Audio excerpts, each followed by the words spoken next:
নমস্কার, তোমাদের সবাইকে সুদীপ্ত ফ্রেন্ড লার্নিংয়ে স্বাগত জানিয়ে আজকে ক্লাসটি শুরু করছি।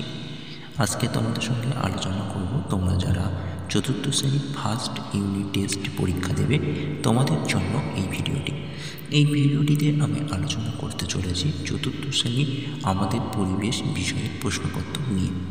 তো চতুর্থ শ্রেণী বন্ধুরা, প্রথম পর্যায়ক্রমিক মূল্যায়নপত্র 2025 বা ফার্স্ট ইউনিট টেস্টে এই প্রশ্নপত্রটির উত্তর সহ এই ভিডিওটিতে আমি সম্পূর্ণ আলোচনা করতে চলেছি। তাই তোমরা অবশ্যই ভিডিওটির প্রথম থেকে শেষ পর্যন্ত অবশ্যই দেখো, এবং এখনও পর্যন্ত যারা আমার চ্যানেলটিকে সাবস্ক্রাইব করোনি তারা অবশ্যই চ্যানেলটিকে সাবস্ক্রাইব করো। এবার চলো দেরি না করে মূল বিষয়ে প্রবেশ করা যাক।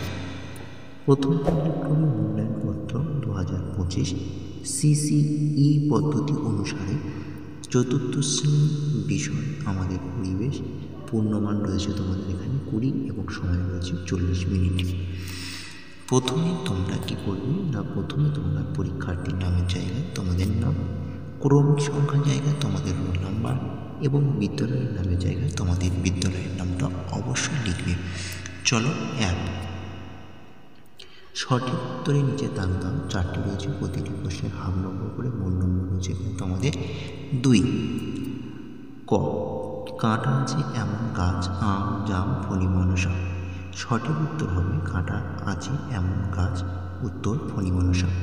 খ, জলে ও স্থলে দুই জায়গাতে থাকে, উত্তর হবে ব্যাঙ। গ, বরফ হল জলে ড্যাশ অবস্থা, তরল, কঠিন এবং বাষ্পীয় অবস্থা। সঠিক উত্তর হবে বরফ হল জলের কঠিন অবস্থা। ঘ, গাছ খাবার তৈরি করার সময় যে গ্যাস গ্রহণ করে তা হল অক্সিজেন, নাইট্রোজেন, কার্বন ডাইঅক্সাইড। সঠিক উত্তর হবে কার্বন ডাই অক্সাইড। তাহলে সঠিক উত্তর কোনটা হবে না, এইটা হবে কার্বন ডাই অক্সাইড। চলো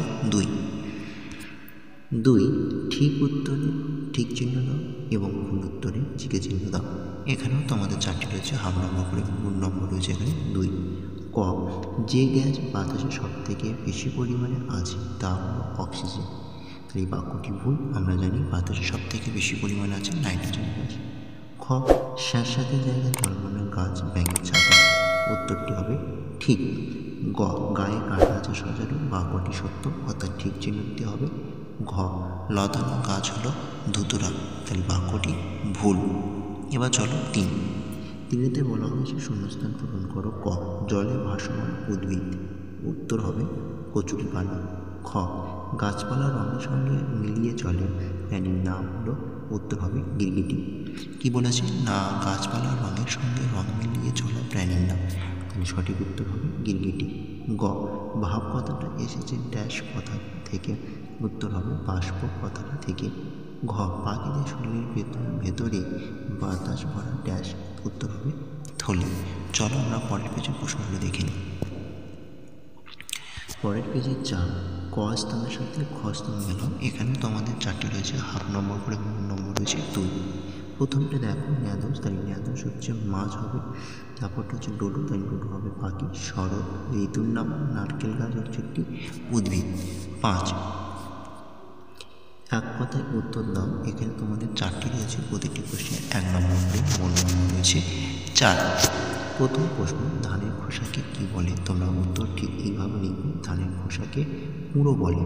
খ, কলকাতা ও হাওড়ার মধ্যে যোগাযোগকারী ব্রিজটির নাম কি?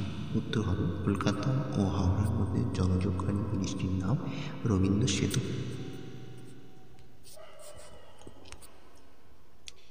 গ, কাজ করার জন্য প্রয়োজনীয় শক্তি আমরা কোথা থেকে পাই? উত্তর হবে কাজ করার জন্য প্রয়োজনীয় শক্তি আমরা খাদ্য থেকে পাই।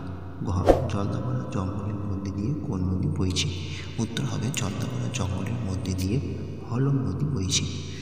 চলো এবার আমরা দেখি 6তে বলা হয়েছে 2-3টি বাক্যে উত্তর দাও। তো আমাদের এখানে 3টি রয়েছে, 2 নম্বর করে, মূল নম্বর রয়েছে 6। ওকে। ক, দাঁতের ফাঁকে খাবার আটকে গেলে কী কী সমস্যা দেখা যায়? প্রথম উত্তর লিখবে খাবার পচে গিয়ে নানা রকম ক্ষতিকারক জীব বাসা বেঁধে দাঁতকে নষ্ট করে দেয়। খ, বাঘের সংখ্যা দিন দিন কমে যাচ্ছে কেন? প্রথম পয়েন্ট লিখবে চড়া শিকারীরা বাঘের নখ, চামড়া ও হাড়ের লোভে বাঘকে মেরে ফেলছে। এবং দ্বিতীয় পয়েন্ট দেখবেন, মানুষ জঙ্গল কেটে ফেলার জন্য বাঘদের থাকার জায়গা অভাব হচ্ছে, তাই বাঘের সংখ্যা দিন দিন কমে যাচ্ছে। গ, পদার্থ কাকে বলে এবং একটি উদাহরণ দেব। উত্তর, বস্তু যেসব জিনিস দিয়ে তৈরি হয় তাকে পদার্থ বলে, যেমন লোহা। তাহলে এই ছিল ক্লাস ৪র্থ শ্রেণীর ফার্স্ট ইউনিট টেস্ট, অর্থাৎ প্রথম পর্যায়ক্রমিক মূল্যায়ন 2025 সালে আমাদের পরিবেশের প্রশ্নপত্রটি অবশ্যই ভালো হলে তাহলে ভিডিওতে অবশ্যই একটি লাইক করো এবং চ্যানেলে নতুন হলে অবশ্যই চ্যানেলটিকে সাবস্ক্রাইব করো। আর এই ভিডিওটি তোমাদের বন্ধুবান্ধব আত্মীয় স্বজনের কাছে ভিডিওটি বেশি বেশি করে শেয়ার করে দাও। ওকে, তাহলে আজকের ক্লাসটি বুঝে নিল। টাটা, বাই বাই, ভালো থেকো, সুস্থ থেকো।